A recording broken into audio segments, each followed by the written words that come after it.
Thanks for joining us on episode 1414 of the Inspired Stewardship Podcast. I'm Brandon Davis. I challenge you to invest in yourself, invest in others, develop your influence, and impact the world by using your time, your talents, and your treasures to live out your calling. Having the ability to get over yourself is key, and one way to be inspired to do that is to listen to this, the Inspired Stewardship Podcast with my friend, Scott Mader. Because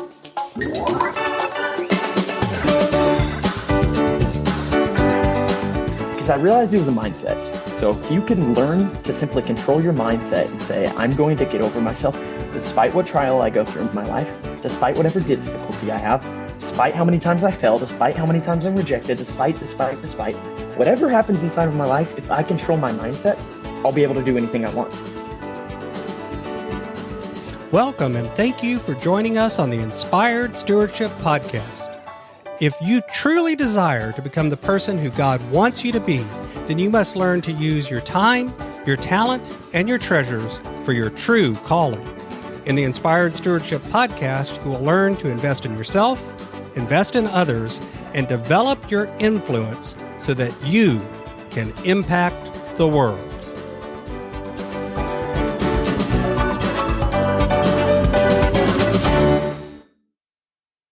In today's podcast episode, I interview Brandon Davis. I asked Brandon about his journey as a young entrepreneur to build several businesses. I also asked Brandon to share why he believes we often need to get over ourselves. And Brandon also shares how his faith and experiences leads him now to focus on building others up. I've got a new book coming out called Inspired Living, Assembling the Puzzle of Your Call by Mastering Your Time, Your Talent, and Your Treasures. You can find out more about it and sign up for getting more information over at inspiredstewardship.com, Inspired Living. That's inspiredstewardship.com, Inspired Living. Brandon Davis knew he wanted to be an entrepreneur from a young age when he sat watching ABC's Shark Tank on TV. He was fascinated with the idea of starting his own businesses to help people improve their lives in all capacities. Although Brandon is still young, he has successfully grown 3 different businesses: Hoover Davis Landscaping, U Country Christmas Lights, and Get Over Yourself LLC. Brandon is now working full-time on his tech startup, Interval. Along his journey of entrepreneurship, Brandon recognized that so many individuals around him were letting their own self-limitations and fear of the unknown stop them from chasing their dreams and diving in headfirst. Since seeing this pattern, Brandon has made it his mission to build up those around him and help them learn how to get over themselves. That's the message he spreads today. In his free time, Brandon enjoys spending time with his wife, watching baseball, and working out. Welcome to the show, Brandon. Hey, thanks, Scott, for having me. I'm excited to get to know you a little bit more in the audience. Absolutely. It's good to have you here. I shared the intro, and I always joke and say that when we share intros or bios or when someone introduces us, it's always like the Instagram photos, right?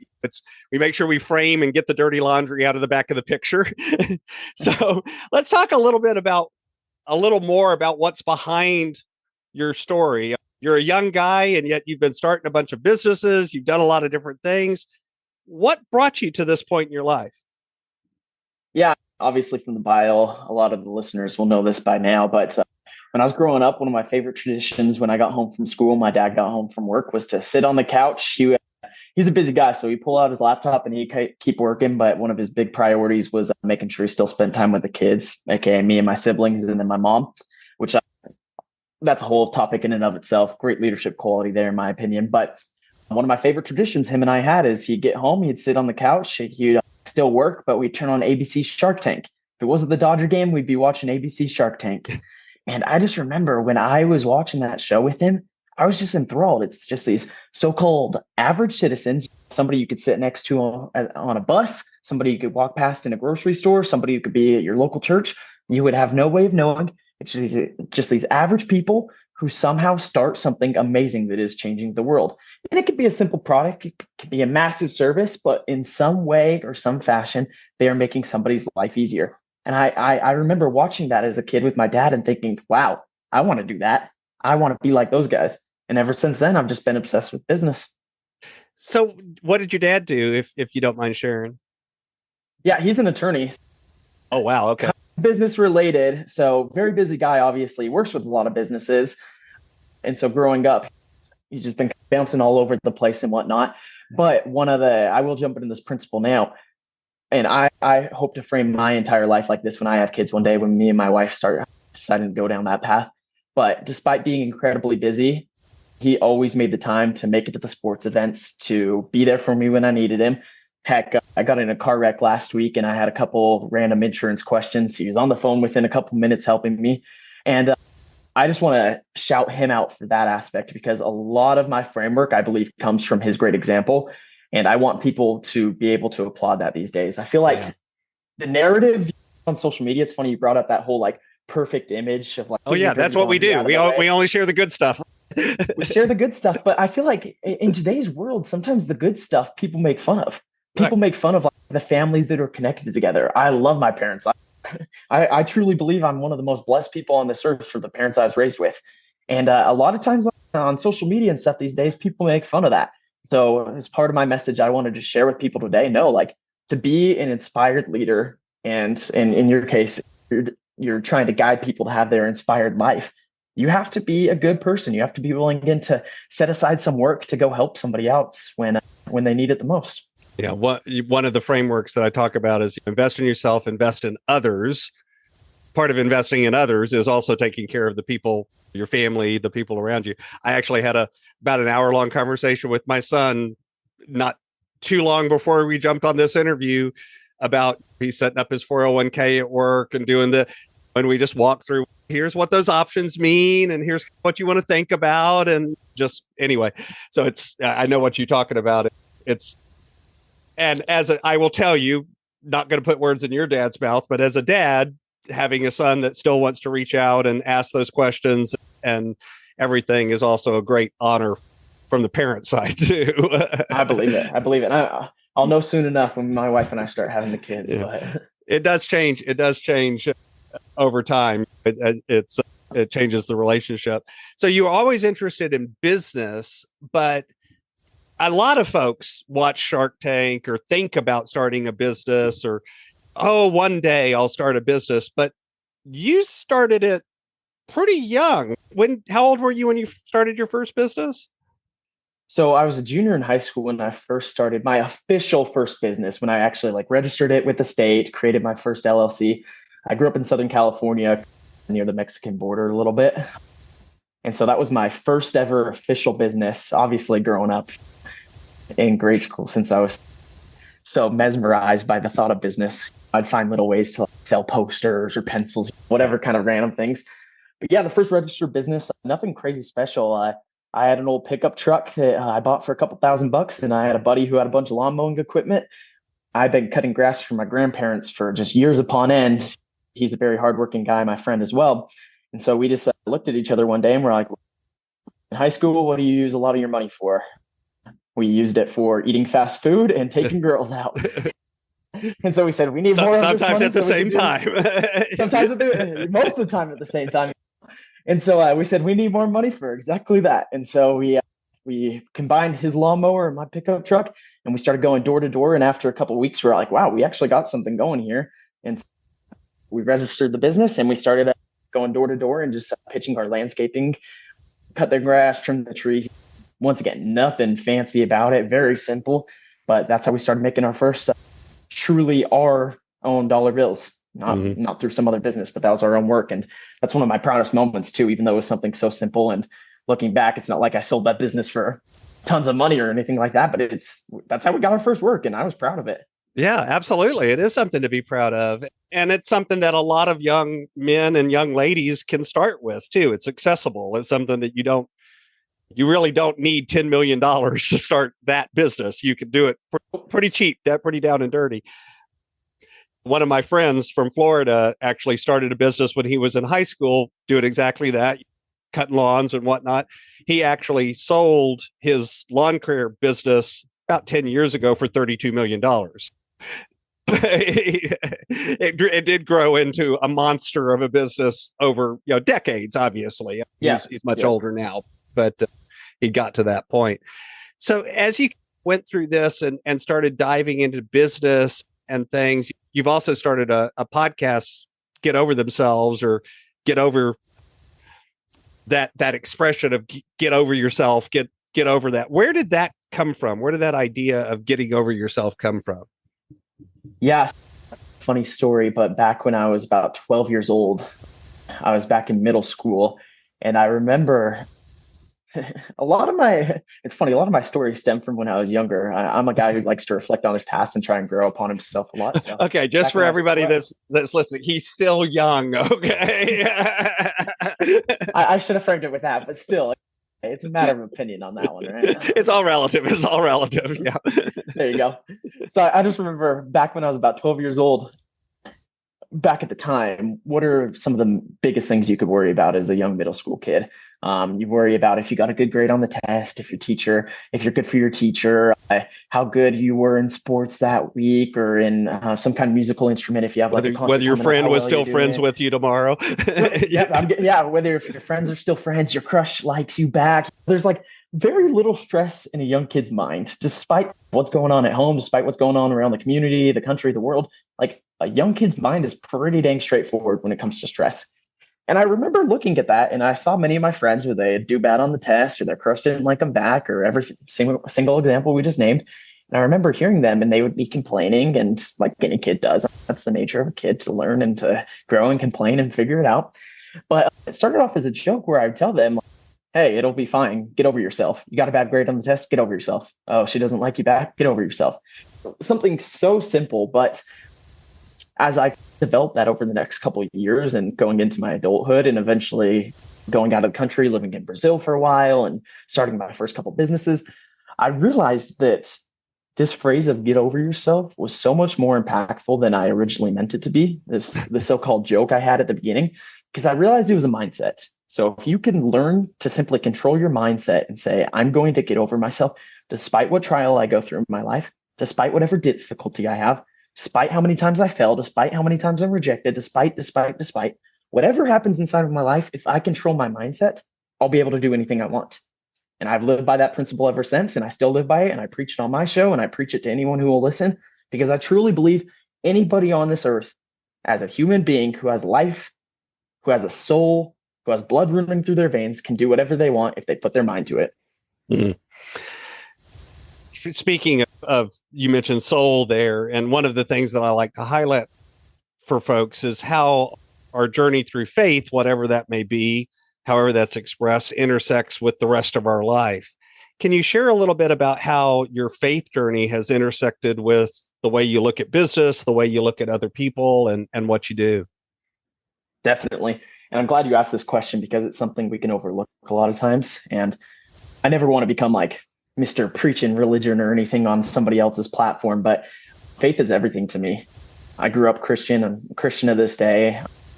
And so whenever I face a tough situation, it's a very simple answer. I get on my knees and pray. And that's part of the way I get over myself. It's setting aside what I personally believe is correct, my human brain, what I can comprehend, and say, okay, this is what I think I'm going to do. God, do you agree with me? Sometimes he'll let me have free reign. Sometimes he'll slap me silly and say, no, this is what you got to be doing. Sometimes he'll correct me. Sometimes he'll let me make some mistakes and figure it out along the way. But overall, my faith is everything to me. And without it, I wouldn't have any guidance. And putting that into my business practices and going along with faith, I've been able to work with some people who are amazing, some people who are a little bit more shady, and just trying to figure out, okay, if God was in my exact situation, what would he do right now? And being able to do these types of practices and recognizing, all right, even though it's a little bit different in our day and age, I can still go back to the scriptures and recognize, all right, this is what Jesus taught, and this is what I'm going to try and do my best. And obviously I'm working on it. Every single person on earth is, but it's a practice at the end of the day. Mm-hmm. I love that you say that it's a practice, and echoing back to what you said earlier about the mindset thing. Part of it is that mindset. It sounds like that comes to you from your faith background is, wait a minute, I don't have to have all the answers. I don't have to get it right all the time. Even out of a problem can come something that I can learn, or a lesson. You said God sometimes lets you learn a lesson. That sounds like that's related to that philosophy of get over yourself, at least for you, to some level. Oh, it totally does. And it's hard. It's a very humbling fact at many points. and all of us have to do it. But, and I'll be the first to admit, like, sometimes I'm afraid to admit when I'm wrong. I'm afraid absolutely. to go out there and say it all. And I don't think that'll ever come completely naturally to anyone, but just like I mentioned, it's practice little by little. Mm-hmm. No, yeah. Humility is not something that we ever achieve perfectly. What's the old joke, right?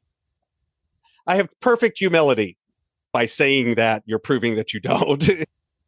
That idea of feeling like you've got something mastered kind of proves that you don't at some point. So you've had the joy of running several different businesses, of starting businesses and then sometimes shifting them out or closing them down or moving to the next thing. From your point of view, when you think about starting a business or growing a business, what are some of the big mistakes that you think we make when it comes to thinking about business? So there's a couple things that first come to mind. First off, since I am still young, I'm only 22 years old, I'm trying to experience a lot of different things. So when it comes to business, I wouldn't say my method of doing this is right by any means. If you're further down the road, I don't think you should necessarily do this. But if you're young and you still have a little bit of risk factor in you, or even if you're older and you just want to try something new, whatever kind of idea keeps you up at night, whatever one that's coming in your thoughts when you're showering, when you're at the gym, when you're passing by, when you see the pain point inside of your life, when you notice it on the street, go and chase that idea. It could be a horrible idea, but go and chase it just to get started. Go and chase it. I've had so many businesses that have failed. I've had 3 pretty successful ones that I talk about, and I'm working on my 4th right now, but I've had a million in between there that have completely failed. But what I like about this principle is, obviously, if you want to like have a successful business, there's a lot more due diligence to go in with it. But just the principle of getting started has a lot of merit because it'll get the balls rolling, it'll get the train moving down the tracks, and it'll help you eventually achieve what you want to do. And that's hard for a lot of people. You can't just go in with your initial thought process, your initial idea for the most part, and just immediately have $1 million company. It's naive to say that you will. So if you can just get started on something, even if it pans, it totally stops after 2 months because it failed, you at least started, and now you have a little bit more momentum going into the next one. Then my other issue I have for being a little bit younger and just trying to experience a lot of different types of business in the future. So my thing is I like starting a business, working on it for a few years. If I can get somebody to buy it, great. If I can't, I eventually just close it out so I could try something new. That's probably my biggest downside, but also my biggest potential right now, because I'm just trying to dabble in so many different industries. It's been able to teach me a lot, but also been able to humble me as well. And one of the things that I encourage people to do is what I call experiment with the margins. And what I mean by that is, let's say you are a little older and you're at that point where, okay, wait, I can't just quit everything I'm doing and start my next dream. Yeah, but what can you do to play with it at the edges of your life? And then if you get the data that, hey, this is actually working, okay, now put more time and energy into it. And you can still, you'd have that same philosophy of experimentation without necessarily having to go all in too. And you're, again, like you said, if you're young and you're at a point where that's not a problem, nothing wrong with going all in. But if you aren't, you can still experiment in those margins and those edges. Because the truth is, until you get started, like you said, you never know in your head whether it's going to work or not. Until you get it out in the real world, that's when you find out whether or not an idea is really worth it or not. Even look at Shark Tank. Go back to your example of Shark Tank. People bring those great ideas on. The sharks invest in them a lot of times, or buy the idea. Some of those ideas never ever actually come to fruition and go to market because not just some of them, Scott. The majority, the vast majority, yeah. And because at the end of the day, it ends up being nope. Not going to work anyway. And yet they still, quote, won on Shark Tank and sold their idea. So, yeah, absolutely. What about, let's go back to the idea of you were talking to your friends about get over yourself. Were you the go-to guy that people came to whenever they were struggling with things, or or for your friends, or were you not? Probably quite the opposite. Depending on the person. So I'm a kind of, put it bluntly, sort of guy. So if like something's going wrong in somebody's life, people know exactly what I'm going to say at this point. Tell them to get over themselves and work it out. And my wife, she'll get mad at me sometimes when she goes, "No, I need practical advice." I'm like, that kind of is, in my opinion. But so it depends on the person. If somebody wants very blunt honesty and just like straightforward, all right, I'm gonna cut you dry right here, then sure, they'll come to me. But for the most part, a lot of people will see that as a downside. And to each their own. I tried to frame my platform now as a way where people are open for communication. I've tried to teach that to myself as well, where you can't just shove something down somebody's throat, but you have to guide somebody into that. And that's what you're really good at, Scott, is trying to lead people. And that's definitely one of my weaknesses that I've had for a while that I've been trying to get better at, is trying to understand other people's perspectives, realize that we all have our brains hardwired in different ways, trying to think, okay, just because I have that inner go, Mr. It'll be fine, just tell me how it is, straight up mentality. My wife's not like that. Some of my best friends aren't like that. So I have to try and work around what people have and what will connect with them, even though I'm still at the end of the day trying to share the same message of get over yourself, but trying to do it in a way that will connect better with them. Mm-hmm. With that in mind, if somebody out there heard you a few minutes ago saying, okay, I've got a business idea, I've got something that I wish I could do, Brandon's here telling me just go get started, but they really are nervous about that. They're not confident about it. They're worried about it. What advice would you give them? So confidence is an interesting factor because I don't believe it starts in one moment and ends in another. It's a continually growing. It's like a virus. It's constantly spreading, constantly growing. And so what I see confidence is you're constantly on the pursuit of trying to gain it. And so depending on what you're working on in the moment, you could have a little bit more of it, or you could have absolutely none. And we all have fears inside of our life. One of the biggest things I talk about on my show is getting over your self-limitations and fears. And so I gave an example about 5-6 months ago. I was down in Lake Powell in Arizona for my cousin's bachelor party. My cousin's getting married, and so a big group of us head down to Lake Powell. We're on a houseboat. We're riding jet skis. Amazing time. And I'm with a group of people that thinks for some reason jumping off a cliff is extremely exciting and jumping into the water. I'm not one of those people. I hate jumping off cliffs and jumping into water. And I remember I got up to the very top and everyone's jumping off, and we were doing this big group countdown and they said 3, 2, 1. Everyone jumped but me. I'm sitting at the very top. I'm like, I can't do this. I am terrified. I'm not even afraid of heights. It's like that weird feeling you get in your stomach when you're dropping. And I said, I can't do it. So they're all at the bottom making fun of me and chirping and whatnot and saying, oh, brother, he didn't do it. And I remember thinking to myself, if I don't do this, I'm going to be letting myself down, not in a form of peer pressure, because I literally saw people just go ahead and jump off. It wasn't that high up and I knew I was going to be safe. And so I did it. And so I share that story in an effort to say that confidence is constantly brewing inside somebody. Going back to your business example here, Scott, if you want to start a business, you will not have a lot of confidence at the very beginning in many aspects, but just dipping your toes in the water and progressively getting a little bit more into the journey step by step. Maybe on that cliff I jumped off of, maybe it was 10 feet tall the first time. The next one I got up to 20 feet, then 30 feet, then 40 feet. It's step by step. So just dip your toe in the water and get started, because you're always going to have that excuse of I'll start tomorrow. I'll do it later down the road. I'll do it when I'm more prepared. But the best time to start something is today. Mm. Yeah, that's funny. I think most people would go, wait, young guy started multiple businesses. He's got to be super confident. And yet here is an example of where that kind of confidence didn't spill over into that moment. You were still able to do it, though, because you've also got that habit and that mindset of being able to say, wait a minute, why am I not doing this? And examine what was going on and then think yourself through it, so to speak. That's an interesting example. What do you think, when you think about your platform and the message that you're trying to share into the world, if you had to sum it up, what do you think is the most important thing that you want people to get out of hearing Get Over Yourself? I mean, I just stated it, but my biggest pet peeve here on this earth, I have two major ones. One is when somebody says the words, I can't, when they say, I cannot. My wife knows that is a bad word. That is a word we do not use in our household. When I say, I can't, blank, blank. So that's one of my biggest pet peeves that I speak on the platform, to try and help everyone overcome that and change their mindset from I can't to maybe some other phrase inside of their life.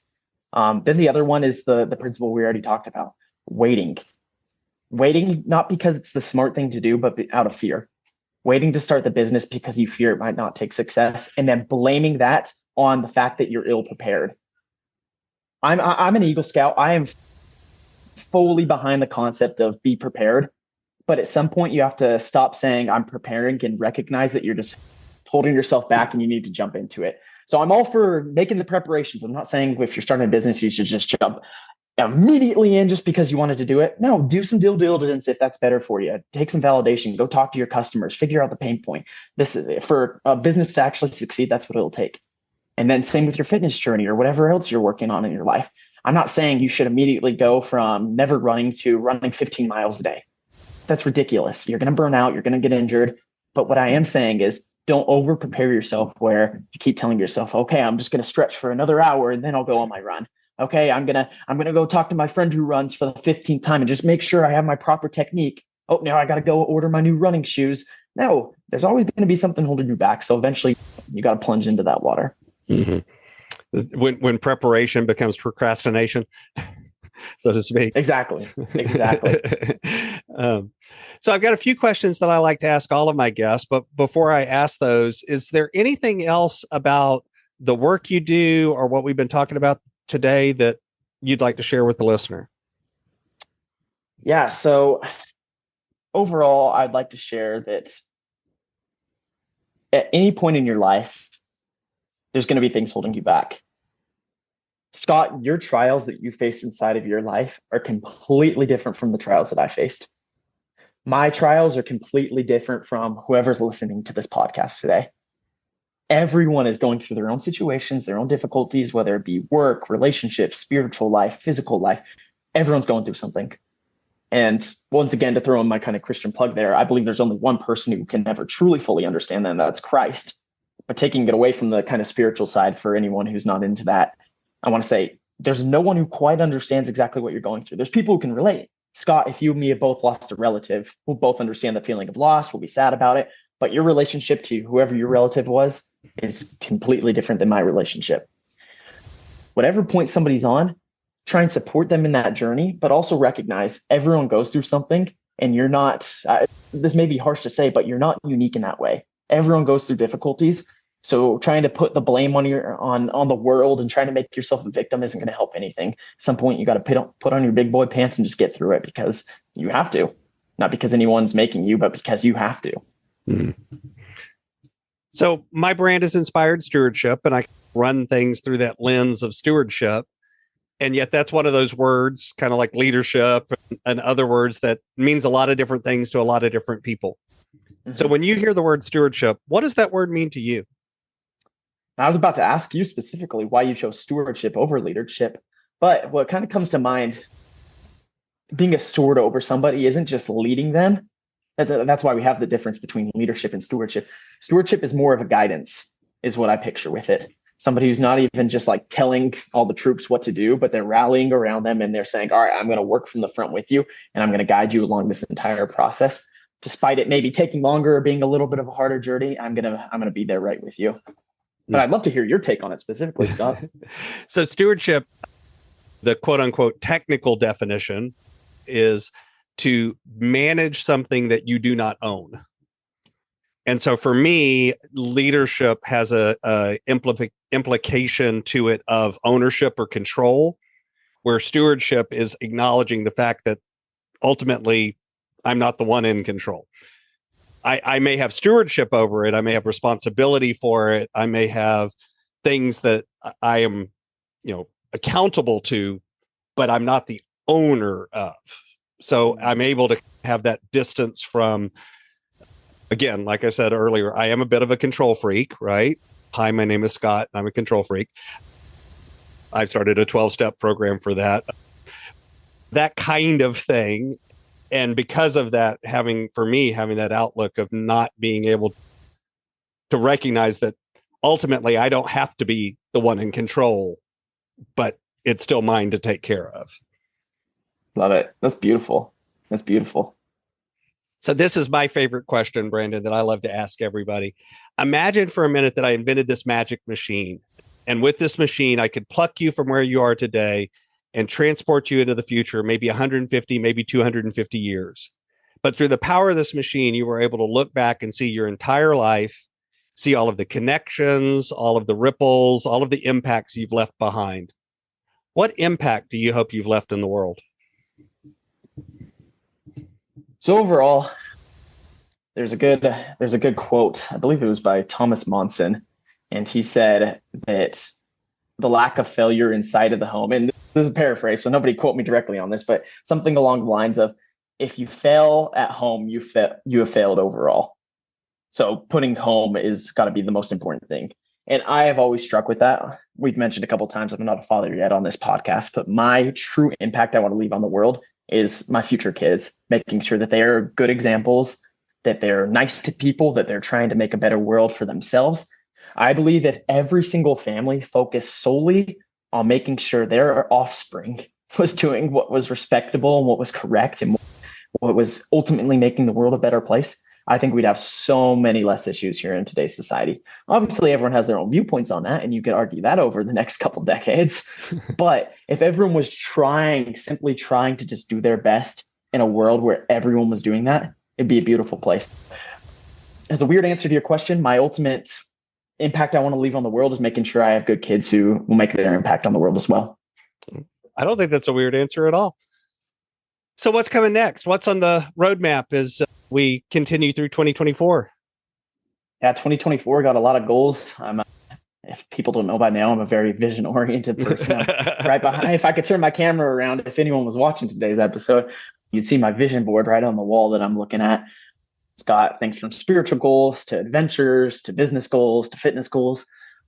Doing my first half Ironman this year, trying to see how that feels. And Ooh, wow. I'm not a big biker, so that's going to be interesting, getting on the bike for the first time. But then, yeah, currently working on my first tech startup. All my businesses in the past have been focused around service-based.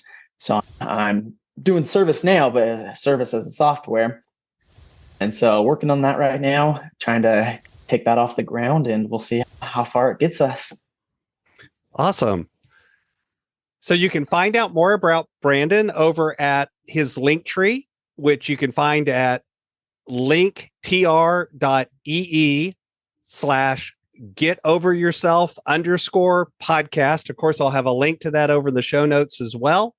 Brandon, anything else you'd like to share with the listener? Everyone, thank you for listening. I know Scott has an amazing show, and hopefully I was able to drop a couple pieces of information that you could apply into your life. But if anyone ever has any questions, wants to reach out, I'm not as hardcore as I may sound. I will communicate with you. I'm happy to share any information you would like. And likewise, if you ever need somebody to buoy you up and just get you going on your journey, I would love to be there for you. One of my favorite things in life is just inspiring people, just like Scott here, to get action, start taking action inside of your life. So if you're looking to start a business, if you're looking to become more fit, if you're looking to become the best student on earth, if you're looking to be the next religion guru, I would love to help you on your journey. Awesome.